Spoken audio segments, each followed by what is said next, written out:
이미 3개월 전부터 계엄령이 실행될 것이라는 말이 인터넷상에 떠돌던 것 아시나요?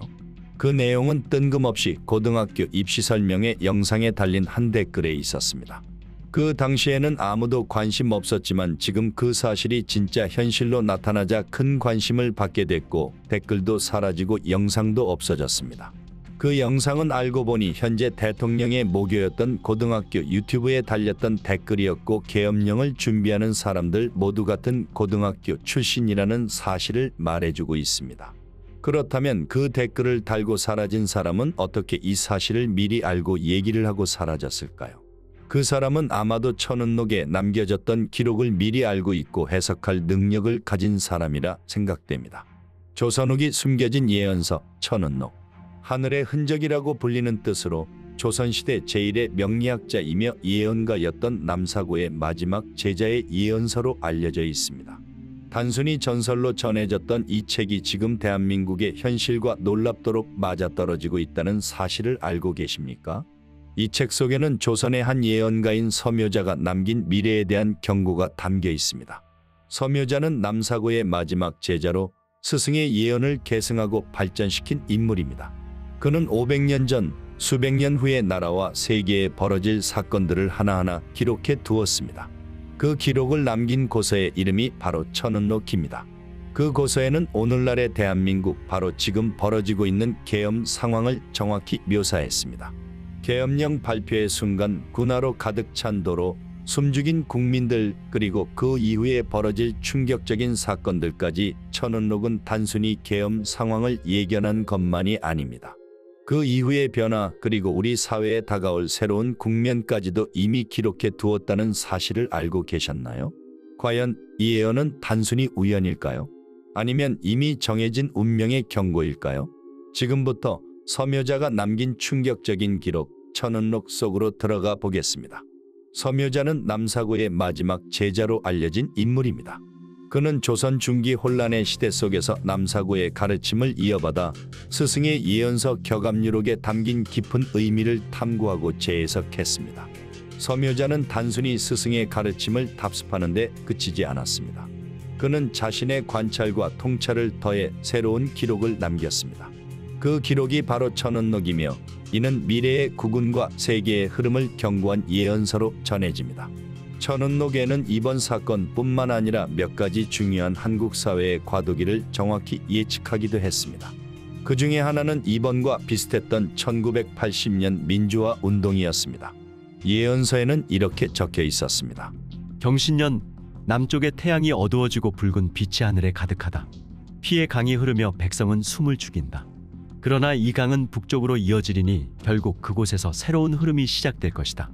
이는 1980년 광주에서의 민주화운동과 그 과정에서의 희생, 그리고 이후 민주화운동의 전국적 확산을 정확히 묘사한 것으로 여겨집니다.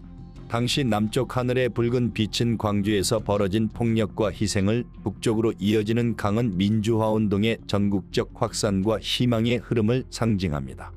천은록은 단순히 비극을 기록한 것이 아니라 이후 새로운 변화를 암시하며 그 신뢰성을 입증했습니다. 그렇다면 이번 사건은 천은록에 어떻게 기록되어 있을까요? 그 내용을 살펴보겠습니다.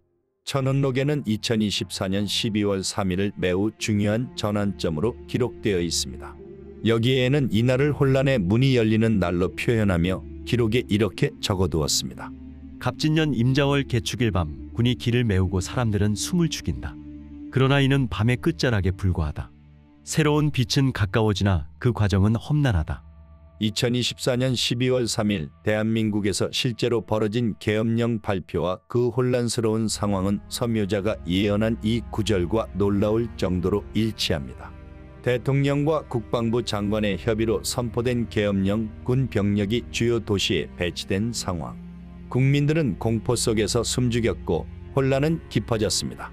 하지만 불과 3시간 만에 국회에서 계엄령이 철회되면서 서묘자가 말한 밤의 끝자락이라는 표현처럼 상황은 잠시 남아 진정되었습니다. 그러나 천은록에서의 기록은 단순히 이 계엄령 사건에만 국한되지 않았습니다.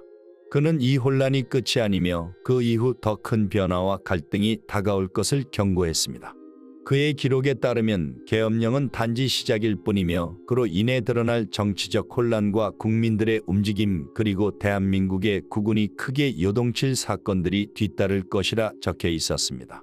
서묘자는 계엄령 이후 국민들의 상황에 대해 이렇게 말했습니다. 그의 기록을 따라 그 미래를 추적해 보겠습니다. 하늘과 땅이 흔들리며 민초들은 두려움 속에 목소리를 잃는다. 그러나 소리 없는 분노가 땅속에서 움트린다. 그들의 숨죽인 밤이 길지 않으리니 겨울 끝자락에 광명이 비춘다. 이 예언은 국민들이 계엄령과 그 여파로 인해 극심한 불안에 빠질 것을 암시합니다. 계엄령은 해제되었지만 국민들 사이에서는 정부와 군부에 대한 불신이 극에 달할 것입니다. 거리에는 정부를 비판하는 목소리가 넘쳐나겠지만 그 분노는 하나로 모아지지 못하고 분열된 형태를 보일 가능성이 큽니다. 그러나 천운록에서는 숨죽인 밤이 길지 않다고 말하며 이 혼란이 오래가지 않을 것을 암시했습니다. 세계의 반응과 정세도 천운록의 기록 속에 암시되어 있습니다. 그는 이렇게 말했습니다. 멀리서 오는 시선들이 따가워지고 외국의 거대한 손이 끼어든다. 강자들은 싸움의 틈을 노리고 작은 나라들은 갈팡질팡하리라. 계엄령 사태는 국제사회의 주목을 받게 될 것입니다. 미국은 민주주의 훼손을 이유로 강한 경고 메시지를 내고 한국에 대한 경제적, 외교적 압박을 시도할 가능성이 큽니다. 중국은 이러한 혼란을 기회로 삼아 동북아시아에서의 영향력을 확대하려 할 것입니다. 북한 역시 이번 사태를 빌미로 군사적 도발을 감행할 가능성이 커지며 한반도의 긴장은 한층 더 고조될 것입니다. 천운록의 거대한 손과 싸움의 틈이라는 표현이 바로 이런 국제적 압박과 군사적 위기를 암시하는 것으로 보입니다. 경제 상황에 대해서도 서묘자는 경고를 남겼습니다. 그는 이렇게 적었습니다. 금은 빛을 잃고 사람들의 가슴에 무거운 돌을 올리리라. 기근의 바람이 짧게 불지만 봄이 오기 전 다시 일어나리라. 이번 계엄령 사태는 경제에 치명적인 영향을 미칠 것입니다. 금융시장은 급격히 흔들리고 원화 가치가 하락하며 주식시장은 충격을 받을 것입니다. 소비와 생산 활동이 위축되며 실업률이 높아질 가능성도 큽니다. 특히 중소기업들이 큰 피해를 입을 것으로 보입니다. 그러나 서묘자는 봄이 오기 전 다시 일어나리라며 혼란이 지나고 나면 경제가 회복될 가능성을 암시하고 있습니다. 이는 정치적 안정과 국민의 단합이 뒷받침되어야 가능한 일이겠죠. 천운록에는 이번 사건이 단순한 위기가 아니라 새로운 전환점이 될 것이라고도 말했습니다. 그는 기록의 마지막에 이렇게 남겼습니다. 검은 물결이 사라진 뒤 흙이 강하게 움직이리라. 새롭게 태어나는 이는 백성의 손으로 올려지리니 옛것은 불에 타 사라질 것이다. 이 구절은 정권 교체와 국민 주도의 변화를 암시하는 것일까요? 계엄령을 둘러싼 책임론과 사회적 갈등이 정치적 변화를 불러올 가능성이 높습니다. 국민들의 목소리가 하나로 모아지고 새로운 지도자가 등장하며 대한민국은 이 혼란을 극복하고 새로운 국면에 접어들게 될 것입니다. 마지막으로 서묘자는 천운록의 희망의 메시지도 남겼습니다. 흙은 강하나 부드럽다. 이는 백성이 땅을 다지고 새 기둥을 세우는 것을 뜻하니 어둠 속에서도 희망의 씨앗은 사라지지 않는다. 그는 혼란과 위기를 넘어 대한민국이 국민의 단합과 희망 속에서 다시 일어설 것을 믿었던 것입니다. 이 구절은 변화의 과정에서 우리가 지켜야 할 핵심 가치를 암시하는 듯합니다. 그의 예언은 단순히 공포를 조장하는 것이 아니라 미래를 준비하라는 경고이자 새로운 시작을 알리는 메시지입니다. 여러분은 이 예언을 어떻게 받아들이시겠습니까?